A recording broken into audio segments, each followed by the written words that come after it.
Exigen pronunciamiento. Asamblea Nacional propone crear comisión que investigue hechos registrados en el Junquito. Consolidación social. Constituyente Eduardo Piñate destaca que el mensaje anual del presidente Maduro resalta la protección al pueblo. Desestima denuncia. Segundo vicepresidente de la Asamblea Nacional, Alfonso Marquina, asegura que oposición sí participará en las presidenciales. En funcionamiento, nuevo DICOM permitirá a venezolanos en el exterior ofertar en sistema de subastas. Días complejos. Para Fede Cámaras, las medidas policiales solo incrementan la inflación y escasez. Mensaje de paz. Papa Francisco ofició su primera misa multitudinaria en Chile. Barrida completa. Cardenales de Lara derrotó a Magallanes y está en la final.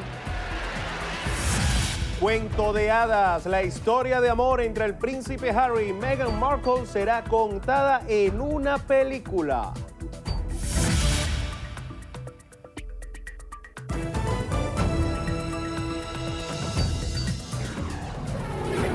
Noticiero Venevisión. Información justa y balanceada.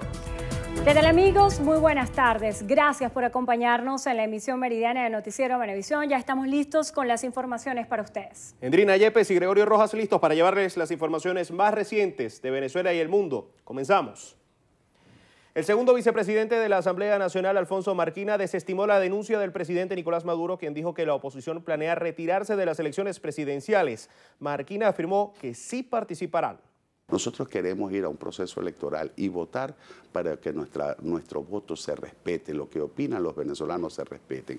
Por eso es uno de los puntos fundamentales para la alternativa democrática en la mesa de negociación, el hecho de que se le garantice a los venezolanos elecciones justas, elecciones transparentes. No solo es concurrir a las urnas electorales, sino que nuestro voto valga para decidir el futuro de Venezuela. A juicio de Marquina, el jefe de Estado venezolano no realizó este lunes su memoria y cuenta ante el país como lo establece la Constitución. Primero, no se cumplió con los extremos de la Constitución, pero además lo que vimos fue un discurso político nuevamente, donde no se rinde cuenta sobre la gestión en lo administrativo, ni en lo político, menos en lo económico, ni en lo social. Fue un discurso político cargado de amenazas, de anuncios, de promesas, pero de qué hiciste con los reales de los venezolanos durante el año pasado, qué hiciste para atender el tema de la inflación, qué hizo el gobierno nacional para tratar de aliviar la terrible crisis social que hoy viven los venezolanos, no se dijo absolutamente nada. Pareciera que el presidente o la desconoce o no le importa lo que hoy están padeciendo los venezolanos. Sostuvo que se deben tomar medidas económicas que ataquen las causas de la situación que atraviesa el país. El Consejo Nacional Electoral confirmó que a partir de este lunes 15 de enero se inició la auditoría de los comicios municipales del pasado 10 de diciembre de 2017. Auditores externos, expertos en dactiloscopia, representantes de las organizaciones políticas y los técnicos del CNE dieron inicio al proceso de las instalaciones del sistema biométrico del Poder Electoral, ubicado en la Universidad Bolivariana de Venezuela. En esta primera fase de análisis estadístico se evalúan las huellas transmitidas por las máquinas del pasado 10 de diciembre y se detecta posibles casos de usurpación de identidad y voto múltiple. La revisión se extenderá hasta el miércoles 17 de enero para verificar la totalidad de las aplicaciones utilizadas en la generación de datos sobre los votantes. Tras la primera fase se emitió un acta de certificación aprobada por todos los participantes.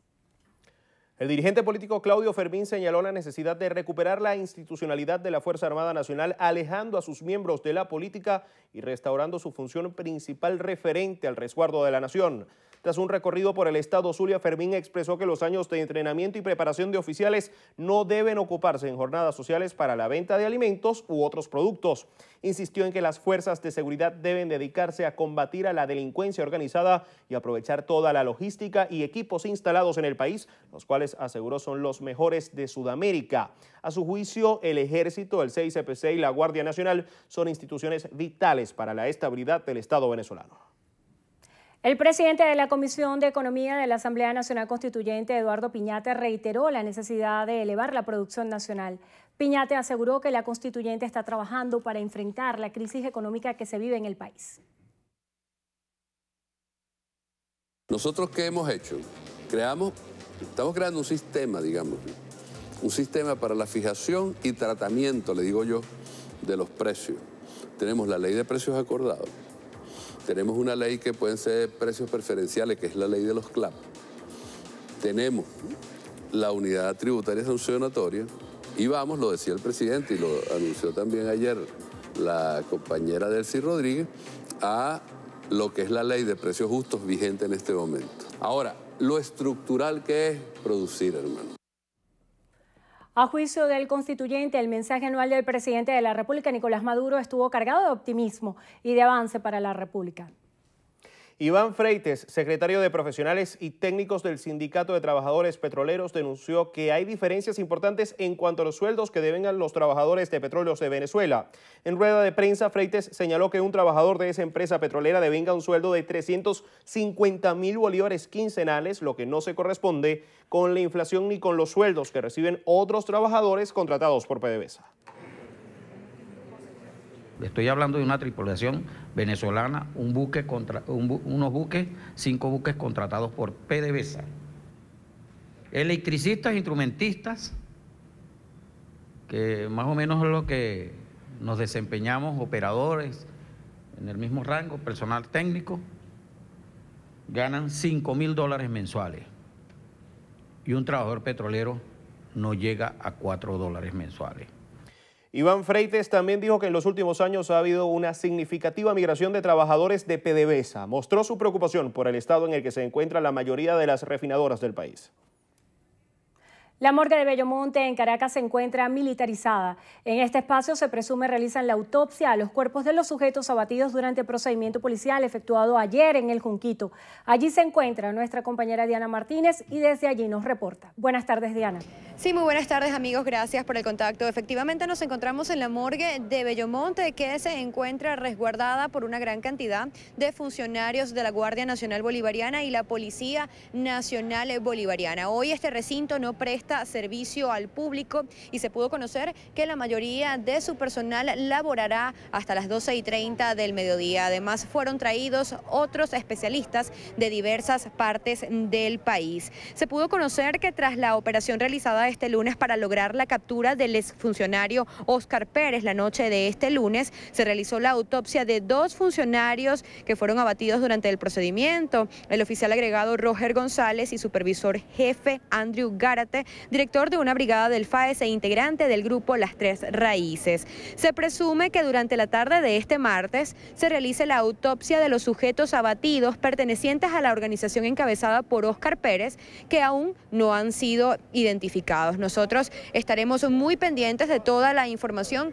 que pueda desarrollarse desde este punto. Mientras tanto, regresamos con ustedes al estudio. Muchísimas gracias, Diana. Continuamos con más. El integrante de la Mesa de la Unidad en el diálogo entre el gobierno y oposición, Simón Calzadilla, aseguró que el ultimátum del presidente Nicolás Maduro, en el que asegura que el 18 de enero es la última oportunidad para alcanzar un acuerdo, no contribuye con el proceso. Calzadilla desmintió que haya acuerdos con el gobierno en 7 puntos del diálogo. Aclaró que no son 7 puntos, sino 6, y que rige el principio de que nada está acordado hasta que todo esté acordado. Al ser preguntado sobre si la oposición reconocería la Asamblea Nacional Constituyente, Calzadilla dijo que no se puede adelantar ese tipo de información, ya que afectaría directamente el proceso de negociación.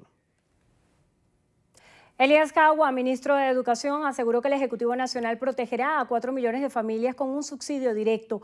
Precisó que la medida beneficiará a familias en las que ningún miembro trabaje hasta que se logre su capacitación o incorporación a una actividad productiva. Escuchemos parte de sus declaraciones. El presidente ratificó ayer el incremento de las familias protegidas de 1.500.000 a 4 millones de hogares beneficiados. Es decir, vamos a proteger a 4 millones de familias con un subsidio directo. Con la innovación, María Rosa, que ahora es con una escala, ¿no? Todas las personas que tienen tarjeta Hogares de la Patria en este momento van a migrar a partir de este mismo mes al siguiente esquema, ¿no? 1, las familias que tienen 2 miembros van a pasar a recibir un subsidio directo de 320.000 bolívares mensuales. Las familias integradas por 3 personas, 490.000 bolívares. Las familias con 4, 660.000 bolívares. Las familias con 5, 830.000 bolívares. Las familias con 6 personas, 1 millón de bolívares. Las familias con 7 personas, 1.170.000 bolívares, las familias con 8 personas, 1.340.000 bolívares, las familias con 9, 1.510.000 bolívares, las familias con 10, 1.680.000 bolívares. Estas últimas seguro serán en los Andes, donde es muy prolífera la familia, muy extendida la familia. En Mérida, en Táchira, ¿no? El presidente de Fedecámaras, Carlos Larrazábal, señaló que el control de precios aplicado en los comercios durante el mes de diciembre generó situaciones irregulares que ahora dificultan la reposición de inventarios en toda la cadena comercial del país. Larrazábal explicó que la baja en los precios ocasionó y dejó anaqueles completamente vacíos que ahora, con la actualización de costos correspondiente al nuevo año, resultan sumamente difíciles de reponer. Asimismo, insistió en que es vital que el Ejecutivo garantice la seguridad de los productores que vienen de los Andes y los Llanos para abastecer a la región central. Advirtió que, de no atender la situación, se agravará la escasez y aumentará la inflación. Fedecámaras reiteró que, a juicio de todos los integrantes de la Cámara de Comercio, la única manera de combatir la crisis económica es desmontando el sistema cambiario y estableciendo un mercado cambiario libre. El nuevo sistema DICOM permitirá que los venezolanos que se encuentran en el exterior participen en el sistema de subasta. El jefe de Estado, Nicolás Maduro, informó que el sistema entró en funcionamiento el pasado viernes, por lo que todas las personas, tanto naturales como jurídicas, pueden ofertar en la subasta. Expresó su garantía a todos los venezolanos que envían remesas desde el exterior para que puedan abrir sus cuentas bancarias en la Banca Pública Nacional con la remesa y que puedan participar como ofertantes en el nuevo DICOM. Desde junio hasta agosto del año pasado, el DICOM adjudicó $390.436.319, de los cuales $72.392.545 fueron asignados a más de 235.000 personas naturales y 318 millones aproximadamente a 6.000 empresas. Durante su primera jornada de visita pastoral en Chile, el Papa Francisco expresó dolor y vergüenza por los daños causados a niños víctimas de abusos sexuales por parte del clero chileno y peruano. Así lo manifestó durante su primer discurso a las autoridades del país desde la sede del Ejecutivo, la Casa de la Moneda. Allí además instó a los gobernantes de la nación suramericana a escuchar a los pueblos originarios y atender sus derechos. Dejar de manifestar el dolor y la vergüenza que siento ante el daño irreparable causado a niños por parte de ministros de la Iglesia.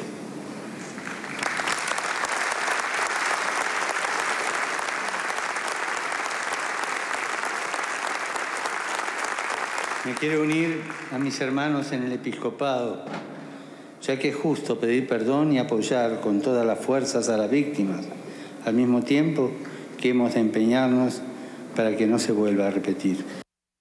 El sumo pontífice, que llegó este lunes por la tarde a Santiago, comenzó su agenda oficial reuniéndose en privado con la presidenta Michelle Bachelet. Posteriormente ofició una misa multitudinaria en el Parque O'Higgins de la capital del país, lugar en el que en 1987 también celebró misa el Papa Juan Pablo II. Durante la ceremonia religiosa, el Papa elogió la capacidad del pueblo chileno para levantarse y volver a empezar. Asimismo, exhortó a los fieles a sembrar la paz. Sembrar la paz a golpe de proximidad, a golpe de vecindad, a golpe de salir de casa y mirar rostros, de ir al encuentro de aquel que lo está pasando mal, que no ha sido tratado como persona, como un digno hijo de esta tierra. Esta es la única manera que tenemos de tejer un futuro de paz, de volver a hilar una realidad que se puede deshilachar. Según con su programa oficial, se espera que el Papa Francisco acuda esta tarde al Centro Penitenciario Femenino de Santiago, siendo la primera visita de un papa a esta cárcel. Asimismo, se reunirá con personalidades religiosas en la Catedral de la capital. Y hasta ahora vamos a enlazarnos con declaraciones en vivo de Néstor Reverol, ministro de Interior, Justicia y Paz. Escuchamos. Luego de un enfrentamiento con las fuerzas de seguridad y mantenimiento de la paz de la República. Este grupo criminal, el pasado 27 de junio de 2017, se robó un helicóptero del CICPC para atacar la sede del Ministerio del Poder Popular para Relaciones Interiores, Justicia y Paz, donde dispararon contra más de 80 trabajadores de la prensa que se encontraban celebrando el Día Nacional del Periodista. Posteriormente, lanzaron 4 granadas al Tribunal Supremo de Justicia, mientras los magistrados de la Sala Constitucional se encontraban sesionando, y un preescolar donde estudiaban los hijos de los trabajadores de esta institución. Asimismo, son responsables del ataque contra el destacamento de la Guardia Nacional Bolivariana situada en los Altos Mirandinos del estado Miranda el pasado 18 de diciembre de 2017, donde sustrajeron armas de guerra para ser utilizadas en actos contra la paz del pueblo de Venezuela. Los integrantes de esta banda terrorista, que estaban fuertemente armados, pertrechados con armamentos de alto calibre, abrieron fuego contra los funcionarios encargados de su captura e intentaron hacer detonar un vehículo cargado de explosivos con un lamentable saldo de 2 funcionarios de la PNB fallecidos y 8 gravemente heridos. Durante el enfrentamiento, 7 integrantes de esta célula terrorista resultaron abatidos y otros 6 criminales fueron capturados. El éxito de la operación desarrollada por el equipo de las Fuerzas Especiales se logró luego de un arduo trabajo de investigación que dio con el paradero de estos asesinos que pretendían desarrollar otros actos terroristas en el país.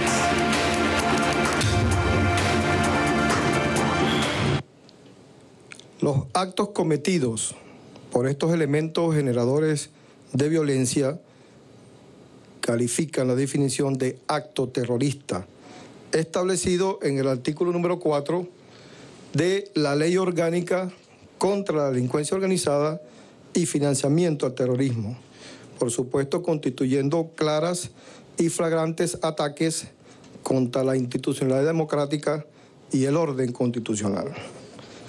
A partir de la investigación sobre el asalto y extracción de material de guerra del cuartel militar de la Guardia Nacional Bolivariana en el estado Miranda, específicamente en Laguneta de la Montaña, el pasado 18 de diciembre de 2017, específicamente el segundo pelotón de la tercera compañía, el destacamento 441, se diseñó un plan estratégico y la Operación Gedeón, coordinada por el Comando Estratégico Operacional, para dar con los responsables ante este acto terrorista.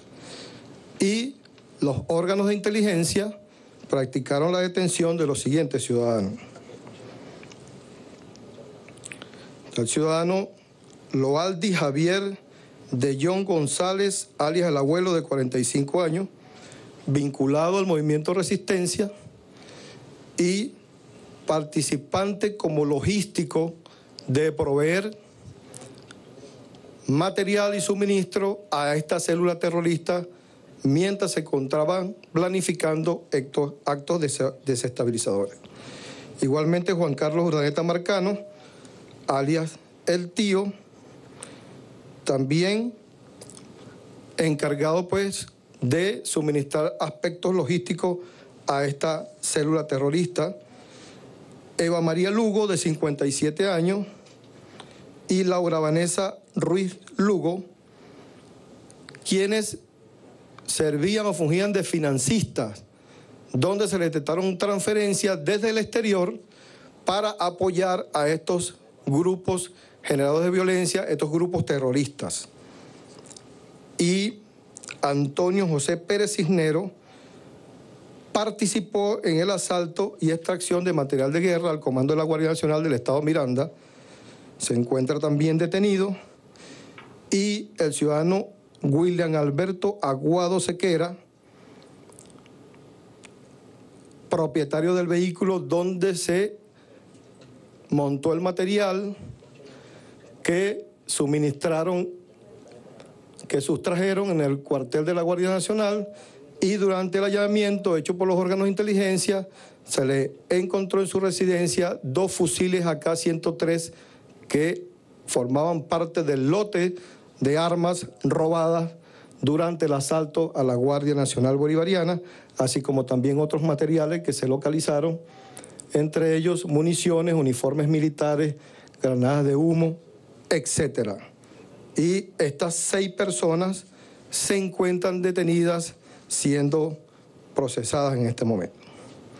Las diligencias investigativas desarrolladas mediante el análisis minucioso de cada evidencia de interés criminalístico, además de la entrevista reciente que ofreció un canal, un medio internacional, a uno de los integrantes de esta célula terrorista, además, en el marco del diálogo por la paz, algunos dirigentes políticos dieron información importante sobre la ubicación presuntamente de este grupo terrorista, donde se encontraba, nos llevó a un lugar en la parroquia El Junquito del Distrito Capital, específicamente en el kilómetro 16, sector Araguaney, donde se encontraba esta célula terrorista refugiada.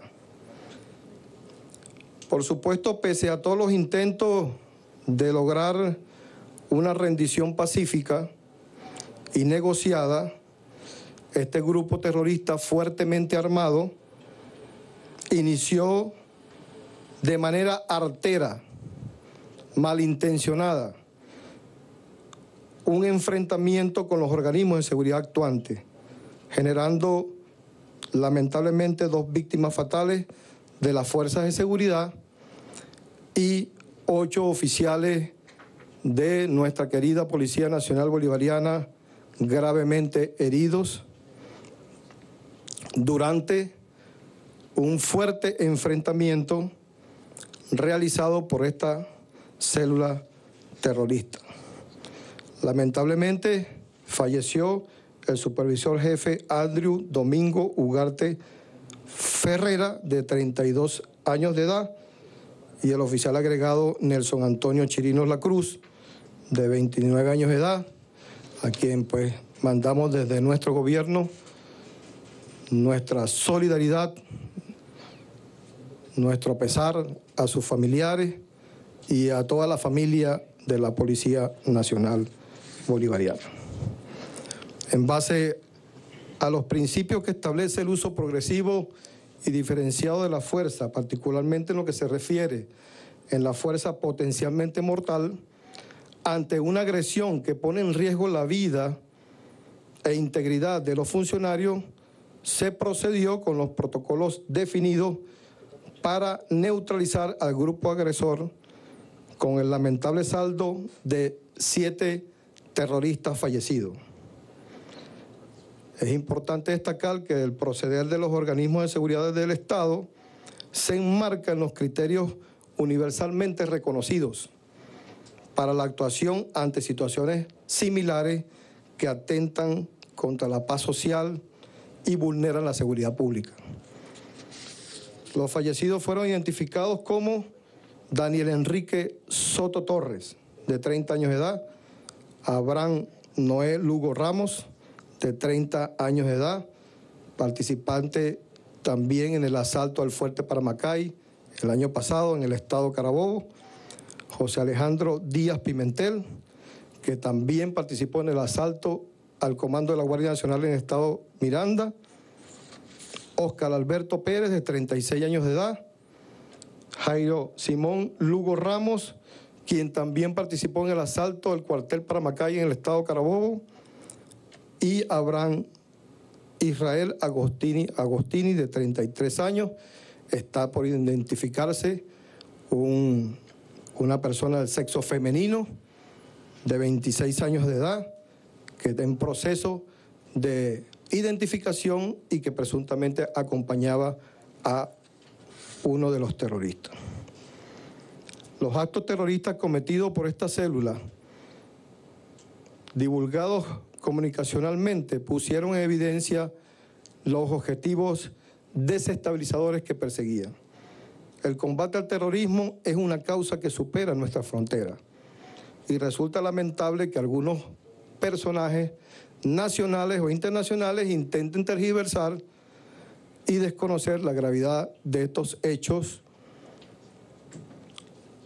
que cometieron esta banda terrorista hoy desmantelada.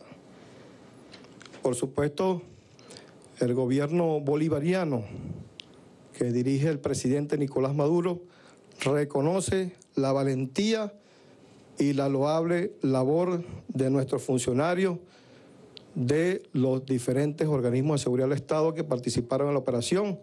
Nuestro reconocimiento y felicitación al Comando Estratégico Operacional, a la Fuerza Armada Nacional Bolivariana, a los organismos que participaron directamente en esta operación, especialmente a los hombres y mujeres de nuestra querida Policía Nacional Bolivariana. Nosotros también queremos expresar la solidaridad a los familiares directos de los fallecidos, los heridos que están en recuperación y que nosotros, con esta Constitución de la República Bolivariana de Venezuela, vamos a seguir realizando todas las acciones que sean necesarias para hacer cumplir la Constitución y las leyes de la República, con nuestro principal propósito de seguir garantizando la paz. Nuestra victoria es y será siempre la paz. Muchas gracias y muy buenas tardes. Bueno, de esta manera culmina la rueda de prensa en la cual el ministro Néstor Reverol presenta un balance de lo sucedido el día de ayer en el Junquito. Se confirma oficialmente la muerte de Óscar Pérez. Además, se presenta el reporte de las personas que actualmente están detenidas. Se da el reporte también de los funcionarios que perdieron la vida. Un total de 7 personas del grupo de Óscar Pérez cayeron en este enfrentamiento suscitado ayer en el Junquito. Hacemos una breve pausa. Enseguida regresamos con más información.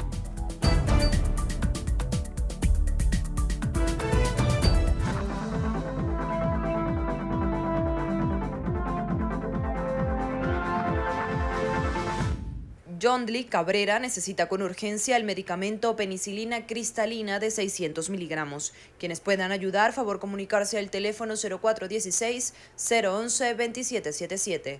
Las colaboraciones son gratuitas. No acepte realizar pago alguno. Un aporte más de Noticiero Venevisión por Venezuela.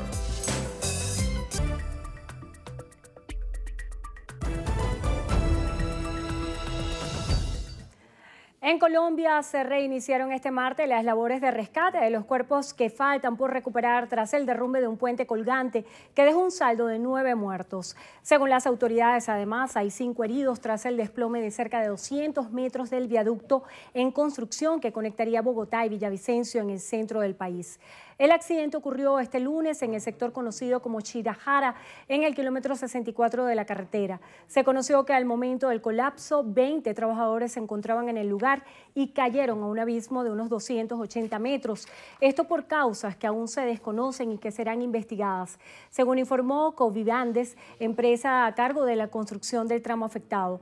Las víctimas son obreros que se encontraban realizando trabajos de drenaje sobre la estructura, la cual tendría 446 metros de longitud y sería inaugurada en marzo.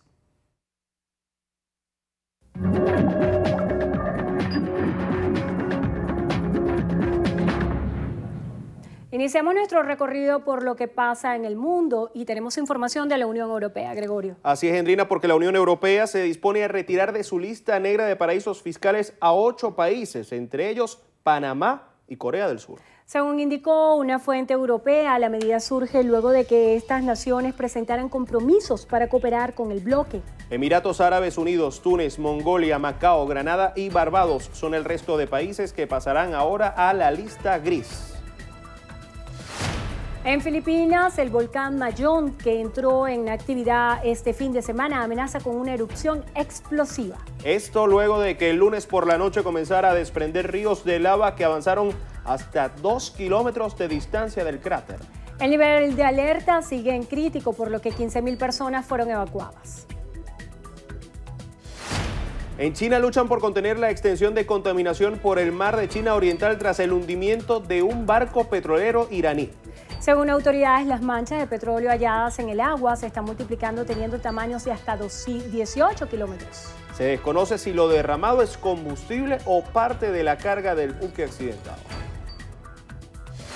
En Estados Unidos, una pareja fue arrestada en California tras descubrirse que tenía secuestrada a sus 13 hijos en condiciones insalubres. Los hermanos fueron encontrados atados a sus casas y con signos de malnutrición en la casa familiar. El hallazgo de la policía fue posible luego de que una de las menores de 17 años lograra escapar de la vivienda. Los padres de 57 y 49 años enfrentan posibles cargos por tortura.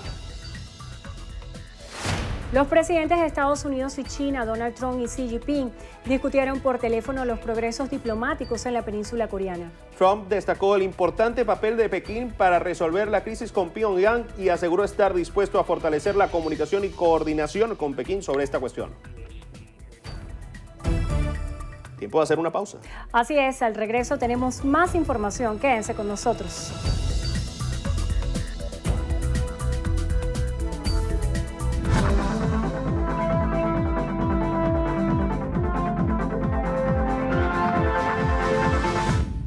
Roselvi Sánchez necesita con urgencia Sanidip de 10 miligramos y coraspirina de 81 miligramos. Quienes puedan ayudar, favor comunicarse al teléfono 0414-768-8455.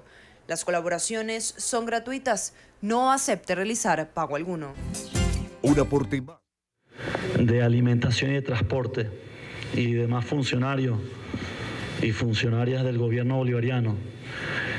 El día de ayer, en el marco del mensaje anual previsto en la Constitución de la República, el presidente Nicolás Maduro se refirió a una grave denuncia, muy grave denuncia, que se ha detectado a partir de los precios especulativos que amanecieron los primeros días del mes de enero.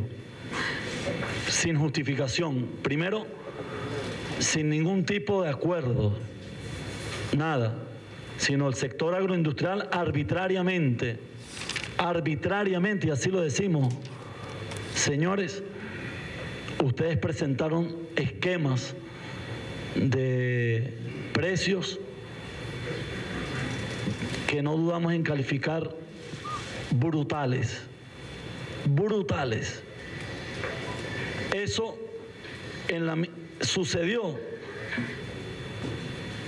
al mismo tiempo que el presidente de la República decretó el incremento salarial a la clase trabajadora. No hace falta ningún tipo de análisis profundo para decir, pareciese que responde a una estrategia, ¿no?, de guerra. Le aumentamos por un lado el salario a la clase trabajadora y por otro lado el sector agroindustrial, entonces incrementa el precio para generar caos y negarle el derecho del pueblo y el acceso del pueblo a estos bienes y productos. No aceptamos para nada lo que está planteando el sector agroindustrial.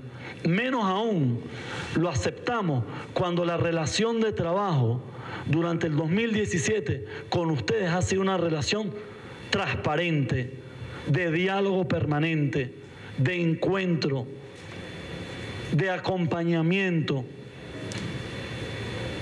de mutuos acuerdos y esfuerzos para que ustedes produzcan más, generen más bienes y servicios y por otro lado nosotros elevar la producción y garantizar todos los productos del pueblo. Amanecimos sorprendidos. El presidente dio apenas unos ejemplos. Yo sé que lo vieron, pero es bueno que el país lo sepa. De nuevo, nadie puede justificarnos a nosotros esto. Sí. Pero voy a referirme a casos puntuales. Esta lata de sardinas, marca Margarita, sardinas producidas aquí, no tiene ningún componente importado, ninguno. El 15 de diciembre marcaba un precio de 5.170 bolívares. El 4 de enero, amaneció marcando 34.500 bolívares. Se incrementó en 567%. Preguntamos, ¿cuál fue el evento que impactó en la estructura de costo de esta lata de sardina, que ustedes puedan justificar. Avena Quaker, harina de avena, estaba el 15 de diciembre en 6.950, amaneció el 4 de enero en 74.000 bolívares, 964% de incremento. Primero, además de la pregunta anterior, ¿qué sucedió entre el 15 de diciembre y el 3 de enero? Para que ustedes hayan marcado el precio especulativo de esta manera. Y en segundo lugar, ¿quién aprobó y quién autorizó estos incrementos de precio? ¿Con quién hablaron? Porque ninguno de los jefes de los motores que están aquí estaba al tanto de esto. Luego, otro ejemplo, con marca, con la verdad, ni temo ni ofendo. Una presentación de la salsa de tomate Pampero de 397 gramos. El 15 de diciembre estaba en 16.437 bolívares. Y el 3 de enero amaneció en 95.000 bolívares. Mavesa, 15 de diciembre, 43.200 bolívares. Amaneció en 119.000 bolívares. Y así vamos a ir viendo, miren estos ejemplos. Crema de arroz, Primor, 320%. Bien, escuchábamos palabras del vicepresidente de la República, Tarek El Aizami. De esta forma vamos a hacer nuevamente una pausa y enseguida regresamos con más. Ya están en el estudio para entrevista a Venevisión Aristóbulo Isturiz y Sandrina Yepes. En segundo, más información.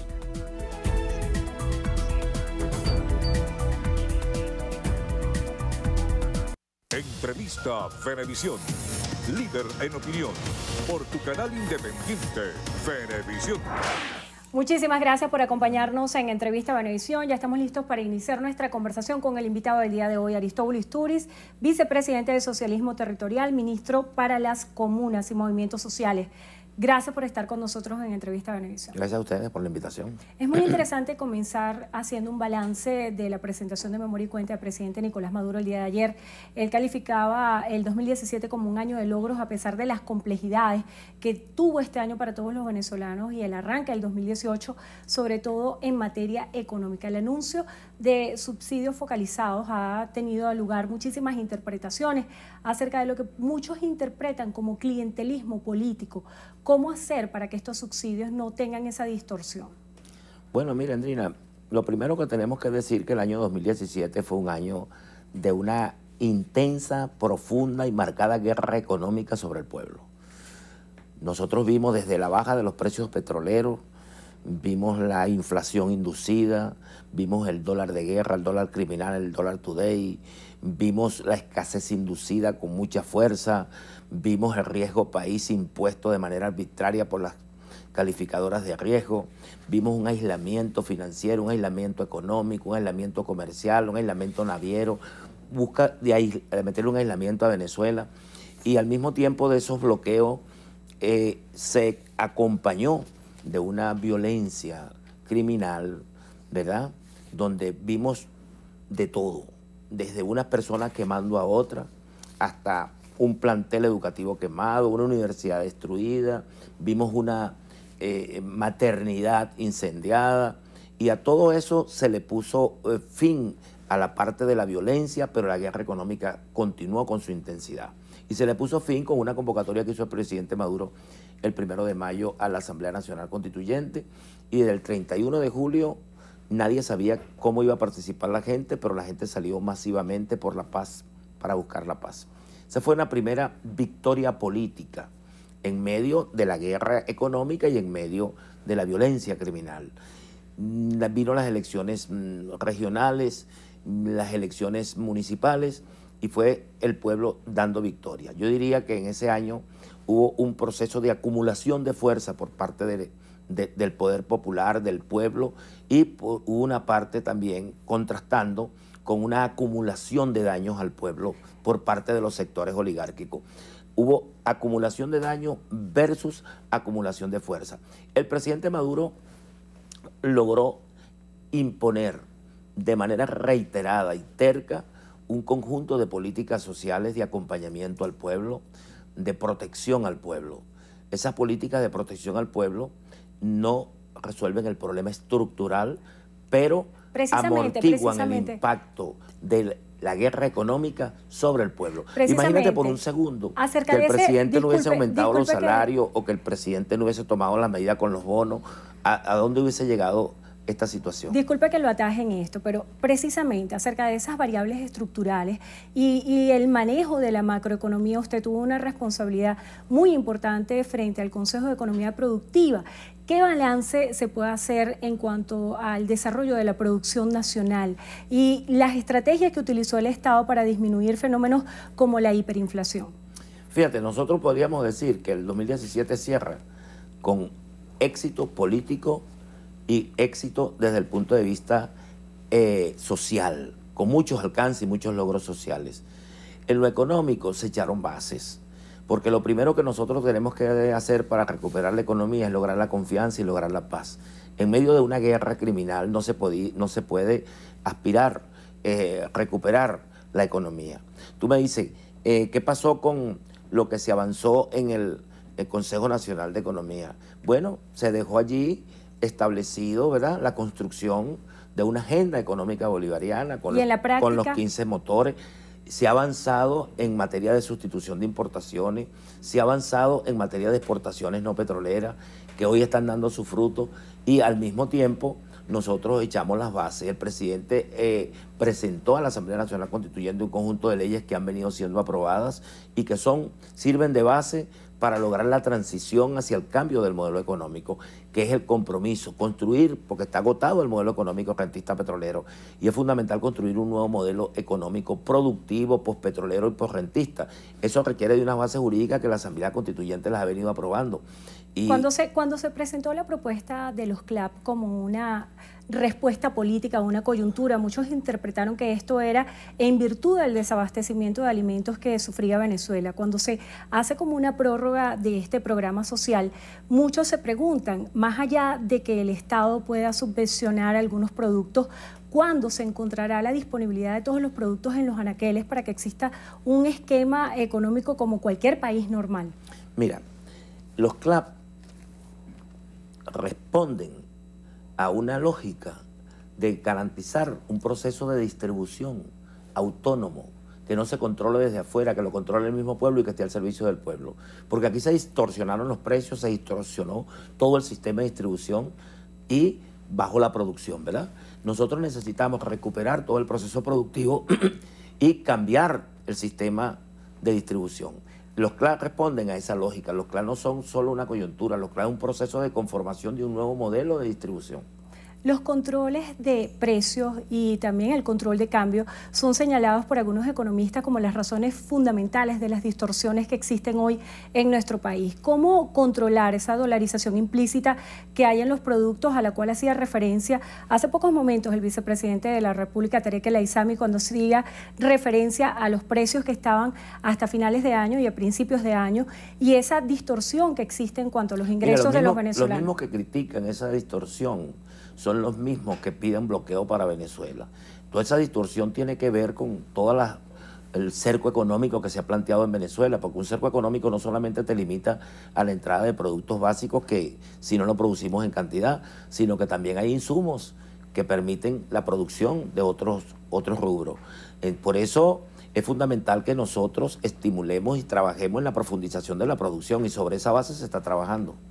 Acerca de los programas sociales, el día de ayer uno de los programas que tal vez se posicionó como de los más emblemáticos fue el respaldo a las mujeres embarazadas. Este anuncio y esta memoria y cuenta coincide con el Día del Educador y usted en su condición de educador también fue ministro de Educación.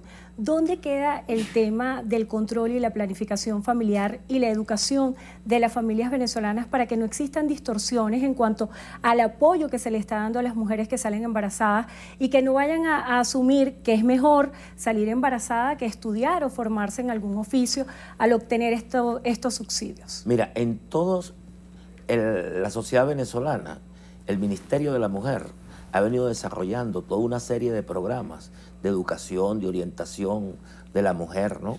Ahora, el hecho de que el presidente decrete y cree políticas de protección integral a la mujer embarazada no quiere decir que eso sustituya la formación. Precisamente el apoyo que está dando el presidente y el bono que se crea para la mujer embarazada es un incentivo hacia el parto humanizado y que la mujer venezolana vaya incorporándose al parto humanizado y de protección integral a la mujer. ¿Cómo garantizar que estos subsidios no se conviertan en sal y agua para esos sectores desfavorecidos que de alguna manera van a encontrar una gran diferencia y un gran abismo entre lo que cuesta comprar la canasta básica y lo que representa este subsidio? Mira, fíjate tú las críticas que se le hacen al presidente. Se critica al presidente porque da una serie de bonos, apoyos de protección al pueblo, pero estamos frente a una guerra económica, no estamos en una situación normal. Estamos en un país donde hay bloqueo económico, donde hay bloqueo financiero, donde hay bloqueo naviero, donde se trata de aislar al país simplemente por hechos políticos. Y todas esas guerras impactan al pueblo. Todas esas acciones son contra el pueblo.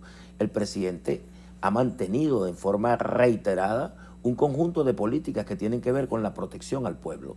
Tú dices, bueno, nosotros no vamos a lograr porque hay un aumento de salario que se resuelva el problema de la inflación impactando al salario, pero amortigua, impacta el impacto de la guerra económica, ¿verdad? Se mitiga con las acciones de apoyo al pueblo en materia de bonificación y en materia de reconocimiento de algunos sectores vulnerables que requieren el apoyo.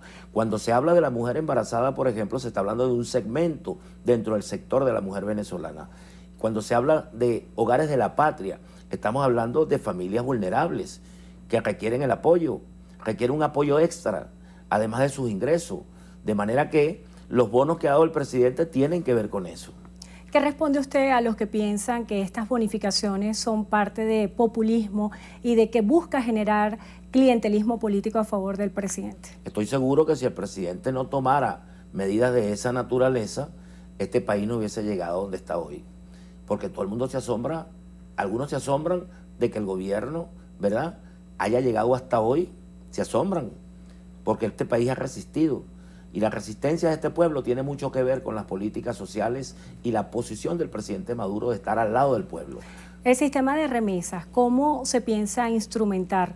Es una realidad latente la cantidad de venezolanos que se han ido del país y que de alguna forma quisieran ayudar a los venezolanos familiares que tienen acá. ¿Cómo va a funcionar este sistema de remesas? Bueno, está planteado que con el nuevo DICON, los que envíen su remesa, esas cuentas participen, ¿verdad?, en los llamados que haga cada uno del DICON. El petro, que se ha vendido como una posible respuesta o una salida a la coyuntura económica, surge en medio de muchísimos cuestionamientos de algunos que aseguran de que no se puede tener el petróleo como aval de una moneda según lo que establece la Constitución Nacional, y muchos no entienden la complejidad de lo que representa una criptomoneda. ¿Cómo piensa usted esta puede ser una solución? Poco a poco la gente puede irlo entendiendo. Lo importante es que parte de la guerra económica que nosotros tenemos tiene su peso en el dólar criminal, en el manejo del dólar como la dictadura del dólar que ha venido azotando a los pueblos. Y gracias a eso es que es esta guerra, porque no hay una lógica que explique que un producto aumente, o el mismo dólar, la misma moneda, te aumente 10.000 bolívares de un día para el otro. Sí, eso no lo entiende nadie. Nadie entiende que pase de 100.000 bolívares $1. $1. Eso no lo entiende absolutamente nadie y nadie tiene cómo explicarlo. Me gustaría que ellos explicaran cómo es eso. Eso es un acto más político que financiero, más político que económico. Político porque va buscando acercar al país, golpear la moneda del venezolano, golpear nuestra moneda, golpear el bolívar para volver agua y sal el salario de los venezolanos. Eso es un acto criminal. Ahora, nosotros tenemos que buscar de evadir ese impacto del dólar. La petromoneda persigue ese objetivo. Ministro, se nos agotó el tiempo, pero antes de finalizar, hace pocos minutos se hizo oficial la muerte de Óscar Pérez. Había muchas especulaciones y mucho vacío que fueron llenados por los comentarios en las redes sociales. Le quiero hacer dos preguntas. ¿Por qué piensa usted se tardó para hacer este pronunciamiento oficial? Y la segunda pregunta es acerca de todas las interpretaciones que hay que señalan esto como una masacre, un ajusticiamiento y señalan al Estado venezolano como violador de los derechos humanos. Bueno, imagínate tú, el presidente lo explicó perfectamente ayer. El presidente fue explicando cuáles son las acciones criminales en las cuales ese grupo ha incurrido, cuáles eran los planes que tenían, incluso carro bomba sobre embajadas. Y fue producto de un enfrentamiento. No fue producto de que los buscaron para matarlo. No, porque este gobierno no es un gobierno criminal. Este es un gobierno que es respetuoso de los derechos humanos. Pero allí hubo un enfrentamiento y murieron también policías. O sea, que no es que fue un grupo de oficiales o policías o gente de seguridad a matar a una gente que estaba tranquila sin hacer nada. Fue un enfrentamiento. Y en ese enfrentamiento hay muertos y heridos de lado y lado. Delsa Solórzano, en representación de la Comisión de Política Interior de la Asamblea Nacional, está exigiendo que se abra una investigación de este caso. ¿Cómo piensa usted se pueden definir todas estas incertidumbres que hay acerca de qué fue lo que en realidad ocurrió con el caso de Óscar Pérez? Bueno, ya el gobierno ha dado su versión oficial, que la dio el ministro de Relaciones Interiores. Ahí está la versión. El que quiere investigar algo tiene que ser partiendo de allí. Y ahí está la Fiscalía General de la República, a la que se puede acudir. Y están, bueno, la Comisión de la Verdad. Hay muchos escenarios en este país donde se puede transitar para lograr ratificar lo que para nosotros es una verdad. ¿La incursión de civiles en esta operación? Bueno, la incursión de civiles en esta operación fue por parte de ellos. Porque los otros son los cuerpos de seguridad que tenían la investigación, que le estaban haciendo seguimiento, y los cuerpos de inteligencia. Se nos agotó el tiempo. Muchísimas gracias por estar con nosotros hoy en Entrevista a Venevisión. Aristóbulo Isturiz, vicepresidente del Socialismo Territorial, ministro para las Comunas y Movimientos Sociales. Gracias por estar con nosotros hoy en Entrevista a Venevisión. Y gracias a ustedes también por habernos acompañado. Que tengan todos buenas tardes. Gregorio. Endrina, así ponemos punto final a la emisión meridiana de su Noticiero Venevisión. Gracias por acompañarnos. Que tengan todos una excelente tarde y recuerden, Noticiero Venevisión, Canal 4 reporta. Ustedes deciden. Un fuerte abrazo.